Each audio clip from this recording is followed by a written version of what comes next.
Саламатсыздар, урматтуу телекөрүүчүлөр. ТМЖ телеканалында, ошондой эле Тим Медиа Групптун социалдык баракчаларында коомдук пикир телекөрсөтүүсү.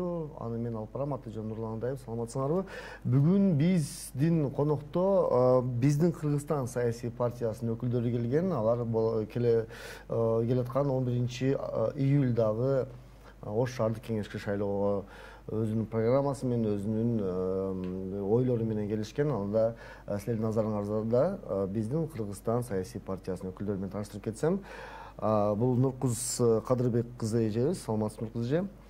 Дыйканбаев Нурбек жана Базарбаев Атабек мырзалар, саламатсыңар, куш келипсиңер биздин студияга. Эмесе баштасак, биздин Кыргызстан саясий партиясынын программасы боюнча айтып кете аласыңарбы? Эмне менен кетип атасыңар? Шаар үчүн кандай бир оюңар, идеяңар бар? Саламатсыздар, урматтуу телекөрүүчүлөр. Адегенде ушул бизге шайлоочулар менен маектешүүгө, маалымат берүүгө платформа түзүп берген Т Медиа жамаатына ыраазычылык билдирип өтөйүн. Биздин Кыргызстан аты айтып тургандай эле, мен мамлекетим мага эмне кылып берет дебестен, мен бүгүн жүк алууга даярмын, өз тармагымда мыкты болоюн. Болгону бардыгыбыз өз тармагыбыздагы күчүбүздү бир казанга салып, тамчыдан көл куралган сымал бириктирели дагы бүгүнкү Кыргызстаныбызды өнүктүрөлү деген пункт менен чыгып, ошол программасы үчүн баарыбызды чакырган. Биз ошол идеяга макул болгон. Мен өз күчүм менен бүгүн Кыргызстанга салым кошууга, өзүмдүн тармагымда мыкты болууга, жана бир нерсени жасадым эле, ошону практикалоого даярмын деген адамдар бүгүн катарыбызда. Ошолор биригип отуруп, биз жалпы көптөгөн идеяларыбыз болсо дагы Ош шаардык кеңешине ошо талапкерлигибизди коюп жаткан партия катары 7 негизги пунктты алып чыктык. Алар бардык эле партиянын жакшы программалары бар, бирок бизде буга чейин эми кылабыз эмес, кылып койгон тармактар бар. Ошонун мисалында аткарган тажрыйбабыз бар. Ошону дагы өнүктүрсөк деп атабыз. Анын биринчиси ыңгайлуу бизнес чөйрө, экинчиси ыңгайлуу шаар. Демек, таза суу, жолдор, тазалык, шаар тургундарынын коопсуздугунун бардык ушул жерге кириш керек. Андан сырткары Ош 3 ири хабтын борбору деп алып атабыз. Андан сырткары башкы планга ылайык шаар куруу, эгерде бүгүнкү Оштун талабы башкы планга ылайык шаар курууга туура келбесе, анда жаңы Ош куруш керек. Бул дүйнөлүк өнүккөн шаарлардын тарыхында бар. Ачык экономика болуш керек, анткени бүгүнкү күндө биздин Оштун бюджети 1 миллиард 325 миллион сом деген сөз. Официалдуу эмес, 1 миллионго жакын адамы бар Ош үчүн аябай аз. Мындан да көбүрөөк кылса болот. Мындан сырткары адам потенциалын өнүктүрүү, адамдардын бардык балык билим берүү, жаштар, медицина деген нерселердин бардыгын ушул жерге киргиздик. Эң акыркысы бул пандемиялык кырдаалда дагы бир жолу өзүн далилдеди, көрсөттү. Санариптештирүү, бардык тармакты өзгөчө муниципалдык кызматтарды, коррупцияны жоюунун башкы механизми. Ушул тармак менен кетип атабыз.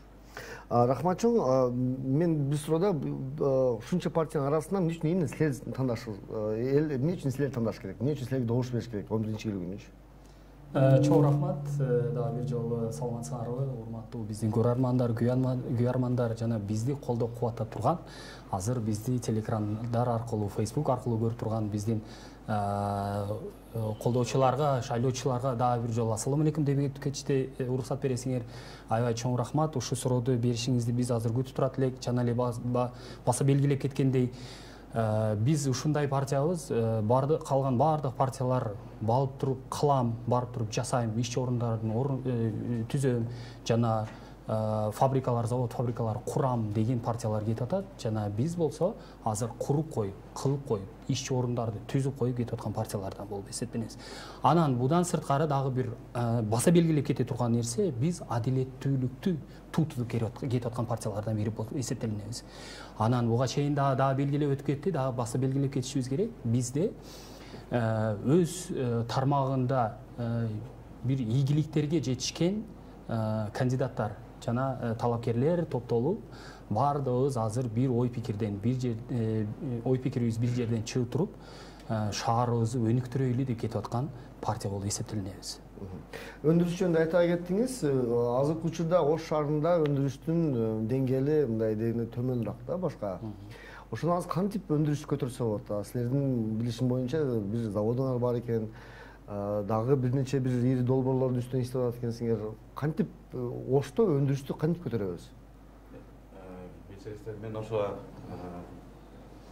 жогорку айтып өткөн сөзгө толуктоо иретинде кошулуп кетейин. Биринчиден, ассаламу алейкум, урматтуу Ош шаарыбыздын тургундары мына бүгүн ушундай жогоруда айтылып өткөндөй ушу сиздер бизге түзүп берген мүмкүнчүлүктөрүңүзгө дагы ыраазычылык билдиребиз.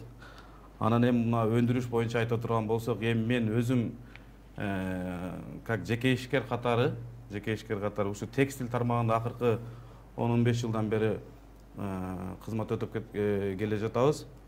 Биз ушу мына өзүм мына участкам тууралуу айта турган болсок, например, мына СМТУ аймагында мен азыр иштеп жатам. Ошондо мындай бир идея туулат да бизде. Ушу акыркы жылдары мына курулуш тармагында иштегениме дагы байланыштуу. Ушул ар бир домдун, ар бир көп кабаттуу үйлөрдүн өзүнө тиешелүү территориясы болот да. Ошол территорияларда биз буйруса буга чейинки кылып келген иштерибиздин бири катары ушул биз ар бир домдун ошол территориясына керек болсо чакан бир ишканаларды, мына ушул мен как тигүү тармагында, текстиль тармагында иштеген адам катары айтсам, мына мен акыркы мына 5-10 жылдан бери Бишкек борбордо иш алып барам. Ошол Бишкектен эле ушул немелер кийимдерин мисалы үчүн ошол жакта чоң цехтерде кесилип туруп эле, анан ошол Бишкектен эле туруп Ысык көлгө, Баткенге, Нарынга, Кыргызстандын бардык жактарына жөнөтүлөт да, анан алар тигип кайра борборго жөнөтүшөт. Бычылган бойдон бул жакка келет, анан бул жактан тигилет, кайра борбордо чогулат да, анан Россия, Казакстан өңдөө мамлекеттерге биздин товарлар чыгат да. Мына ошон үчүн буйруса ошол биз буда Кудай буйруса келип калсак, мына биздин партияда мына жогоруда айтып өткөндөй жалаң ушундай чакан бир ишканалары бар адамдар келет абызда. Ошентип элге кызмат кылалы, чакан ишканаларды ушинтип куралы деген максатыбыз бар буюрса. Ошол жерге кошумчалап кетсек болобу? Бул жерге кошумчалап кетели деген нерсе биз партиябыз ичинде, партиялаштарды, пикирдаштардын ичинде отуруп алып, аябай көп талкуулар жүргүзөбүз, аябай көп шаардын өндүрүш боюнча стратегический план деп коет, стратегияларды түзүшкө аракет жасайбыз да. Азыр биздин башчылар менен, биздин ушу катарыбызда жүргөн, ушу баш сапында турган биздин партиябыздын башчылары менен сүйлөшкөндө мындай ой пикир келет да. Ош шаары бул Фергана өрөөнүнүн жүрөгү болуп эсептелинет. Жана бизде аябай ушу өндүрүшкө болгон мүмкүнчүлүк аябай чоң болуп эсептелгенден улам азыркы күнгө келип туруп мына тигүү фабрикасы жөнүндө айтылып кетти. Бизде мына Кеңсай массивине аябай чоң завод курулуп атат. Бул завод именно текстильный промышленностьте ушу Кыргызстанда эң чоңдорунун бири боло турган. Бул 1 миллион квадрат метрге жеткирели деген аракет жасалынып атат. Бул 100 гектар жерге азыр жана 7.000-8.000 адамды иш менен камсыз кылуу. Бул текстильный фабрика бизде жоюлуп, жок болуп кеткенден кийинки эң ири проекттерден бири болуп эсептелинет. Жана баса белгилеп өтүп кетиш керек, туура айтат. Бизде негизги мына бюджеттин киреше булактарын чакан жана орто бизнестер түзөт. Ушудан улам биз аябай чоң маанини ушу чакан жана орто бизнеске көңүл бурушту аракетин жасап атабыз. Жана буйруса биз өтүп калсак, эң негизги биздин демебиз бюджеттин көтөрүлүшү бул ушу чакан жана орто бизнести колдоо менен алып барылат. Ошол ал өзүңөрдүн эле мына программаңарда азыркы учурда 1 миллион 325 миллион сом түзөт деп айтасыңар да. Аны кантип көтөрө аласыңар эми? Себеби акчасыз азыр шаарда эми шаарда өзүнчө жашаш керек да. Шаарга өзүнчө бир таза суу ошол эле, биздин жолдор ошол эле акыбалын карагыла. Кантип силердин партияңар эгер өтүп калса, ошол бюджет маселеси боюнча кандай сунуштарды бере аласыңар? Кантип көтөрө аласыңар? Бир эле заводдон башка дагы бир тармактар болсо керек силерде. Бул баягы санариптештирүү деген нерсе деле ушул да. Бизде көмүскө экономика бар экендигинин далили катары өткөн жылдары өзүңүздөр мына журналисттер катары тартып келдиңиздер. Шаардык кеңештин кезексиз бир сессиясында 70%га чейинки базар, рыноктагылар патентсиз көмүскө экономикага салыгы менен отура тургандыгын далилдеп, салык кызматын жетекчи иштен кеткен. Бул нерсени кылып койсо болот. Мени мындай жөнөкөй эле жалпак тил менен айтканда, такси кызматындагыларды патенттөлө дейбиз. Бир күнгө суточный квартира берген шаардын спальный району жок да, борборундагы бардыгы ошолорго жолго коюлган эмес. Ушундай чып чыргасын коротпой салыкты алуу, анан ошол эле мезгилде баягы берген нерсени эле барып торатып эмес, мисалы биз ушул салыкты көбөйтүү, ишкерликти кайра көбөйтүүнүн максатында Ош жол курулуш ишканасынын астында биздин лидерибиз ушу арабызда жүргөн жигиттердин бири айтат да, мен ушуга чейин асфальт завод курууга даяр элем. Эгер ошол курса, ал Кара сууга, Ноокатка, Арабанга кеткен жолдорго ошол жерде эле баягы кара мазут деп коебуз, аны асфальт, аны чыгарат, шебел чыгарат. Ошол завод кайра эле шаарга салык төлөйт. Өзүн өзү жазып кеткенге баягы хозрасчетный деген таза суу, тазалык деген сыяктуу муниципалдык бир өзүнчө ишкана болуп калмак. Ушундай ишканаларды куруп алып туруп жолду курса, ал ошол эле мезгилде канчалаган каражат үнөмдү. Эч ким үчүн сыр эмес, биздин асфальттын баягы өндүрүүнүлүгү 7 жылга болгон менен 3 жылда тешилет. Аны биз сырт асфальттын эң кымбат бөлүгүн Казакстандан экспорт менен алабыз. Эмнеге ошону өзүбүздөн кылып алып, салыгын шаарга төлөп, жумуш ордун эйлиштеп, анан өзүбүз арзан жол бассак болбойбу? Ушул сыяктуу толгон токой нерсебиз бар. Мисалы Ак Буранын жээгин тосуу боюнча деле аны муниципалитет тоспой берсин, Нурбектей ишкерлерге берсин. Булар өздөрү тосуп, өздөрү бекемдеп, салык төлөйт. Ошол жерге кеткен каражатка кичинекей ишкананы жөнөкөй эле таштандын кайра иштетүүчү ишкана куруш керек. Ошол мусор тазалык ишканасынын базасында. Ал өздөрүнө дагы жумуш жайлык, шаардын тазалыгына чоң мүмкүнчүлүк болот. Ушундай даяр долбоор демо версиясы менен бизде 17си турат. Рахман чоң. Сиз салык төлөйсүзбү? Мен салык төлөйм. Жана ушул боюнча азыр как раз мен дагы өзүм ой пикиримди билдирип кетейин деген элем. Акыркы 10 жылда алып карай турган болсок, бизде бюджет, шаардын бюджети көрүнөрлүү дережеде көтөрүлгөнү жок. Ал эми көтөрүлгөнү да эсепке ала турган болсок, бул инфляция менен кайра биз кичине артка дагы кетип атканыбызды көрсөк болот. Ал эми бүгүнкү күнгө карай турган болсок, бизде аябай шаар чоңоюп атат, кеңейип атат, жана энин эмес боюна өсүп атат. Бүгүнкү күнгө келгенде мына көрүп атасыңар, канча катар чоң кабаттуу батирлер курулуп атат. Чоң кабаттуу бир имараттар курулуп атат. Ошодон келип түшүп аткан каражаттар, ошодон келип түшүп аткан айтайлы төлөнө турган салыктар каяка кетип атат бүгүнкү күндө? Биздин бюджетке келип түшүп атабы жокпу? Бул суроо. Неге дегенде бул суроого ким жооп бере алат дегенде, бул суроого жооп бере ала турган адамдар ушул жерде жергиликтүү кеңештин депутаттары болуп отурат. Неге дегенде эң биринчи көзөмөлгө алыш керек болгон инсандар ушулар болот. Биз биринчи түшүнүшүбүз керек да, салыкты көтөрүлүшү эмнеден дегенде, салыкты көтөрүлүшү бул эл өкүлдөрү ошол маселени биринчи көтөрүп чыгып туруп, көмүскөдө болуп аткан азыр бюджетти кайра ачыкка чыгарыш керек деген нерсе.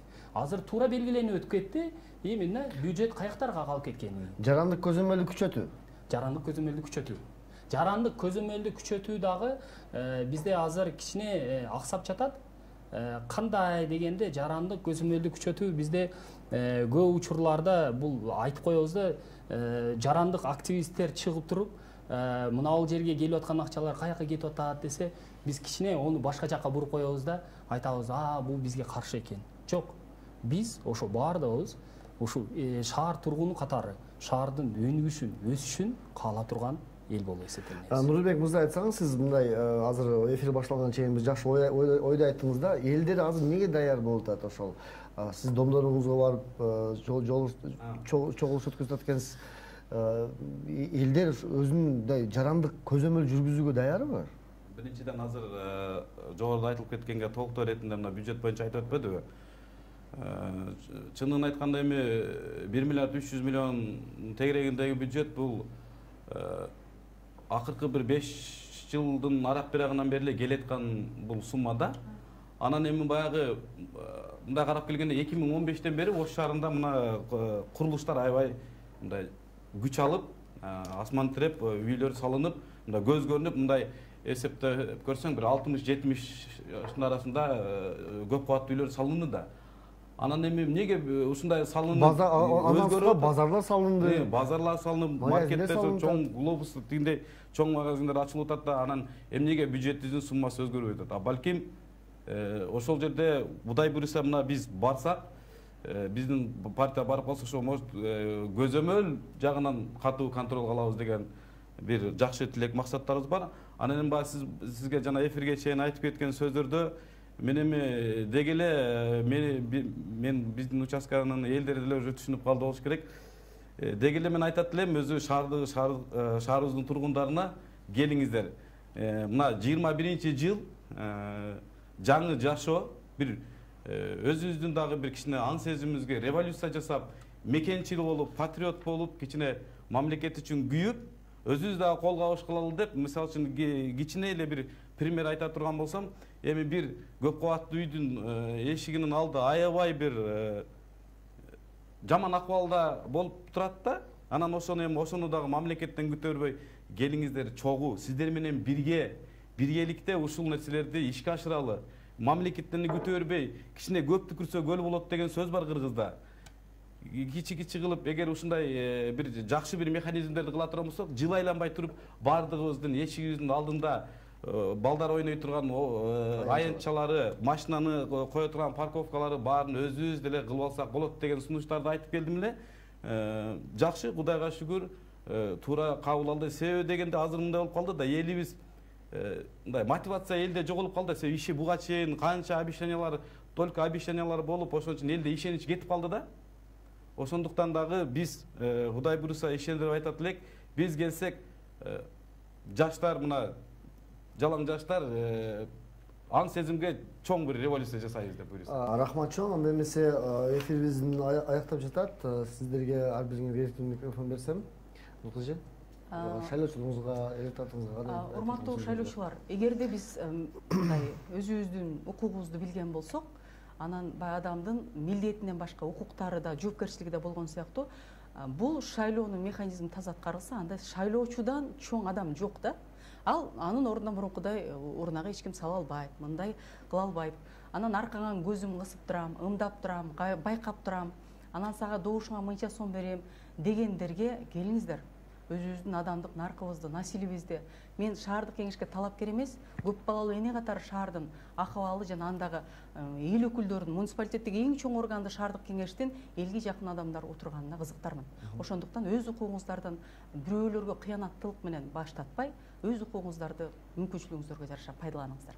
Андан сырткары биз бүгүн катарыбызга башка партияны жамандабайбыз. Башка партияны жаман пиар издебейбиз. Аларды душман катары эмес, өнөктөш катары көрөбүз. Шаардык кеңешке барсак да, барбасак да, чоң амбициялуу пландар менен кетип атабыз, буйрса барабыз.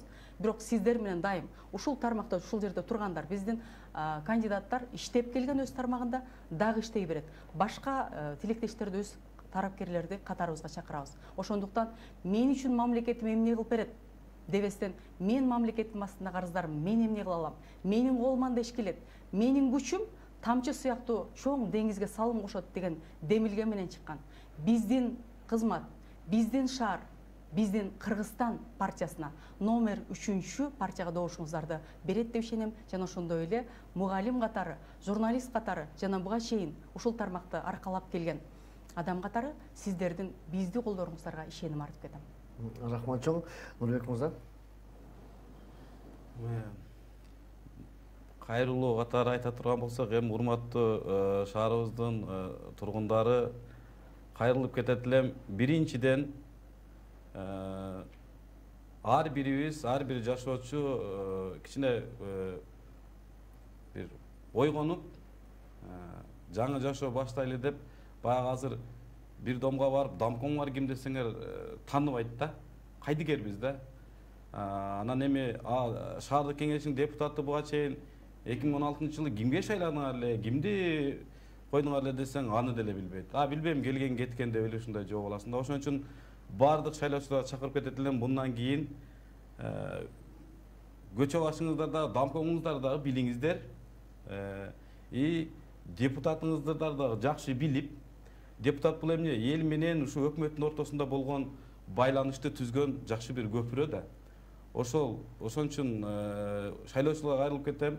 Кудай буйруса, ушул шайлоодо жеңип, ушу биздин Кыргызстан саясий партиясы келип алса, ар бир мына шайлоо башталганда ар бир кандидат өзүнө уюкту бөлүп албадыбы?